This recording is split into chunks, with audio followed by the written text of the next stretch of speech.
Y'all have heard me talk many times about our employees here at Akins and Wild Willie's, and they're just jam up, top-notch people. No difference here. This is Todd Smith, sales manager. This is his son's truck, doing a great thing today, surprising his son with some wheel and tire upgrades. We've done several things to his truck in the past, and today I want to show you a pretty cool, aggressive Covert edition coming up. Let's go. So when you're able to do things for your family, especially your child, it just truly makes it really special and something memorable. So we're glad to be a part of it here at Wild Willie's at Akins. So Todd hooked his son up with, we did a level kit previously. We changed the FX4 sticker out in the back, done several subtle things. But today we went wild with it, fellas. Went wild with it with our wheel and tire combo. So he brought us some Vision wheels, 20 by 12.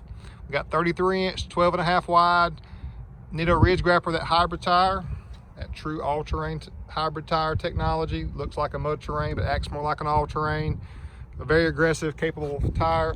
Now, my mild to wild scale, we're wild. We are slap wild because we are -51 on the offset. We are 20 by 12, -51. That means we are pulled out from that middle bolt pattern location of the wheel, -51 millimeters. So we're very aggressive on our stance, and we had to run 33s because it just wouldn't work as far as your turning capability. So we're probably 5 to 6 inches out. Very wild on our mild to wild scale.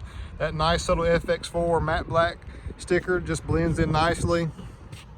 And I told you guys last week we want to do more of this body style. This body style still looks killer with a little bit of customizations.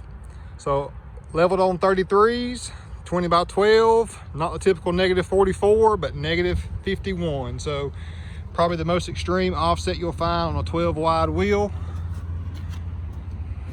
And just think if you were a teenager and this was brought home to you. Truly will be happy. Can't wait to hear his reaction tomorrow morning. And another nice one rolling out here, Wild Willie's at Akins.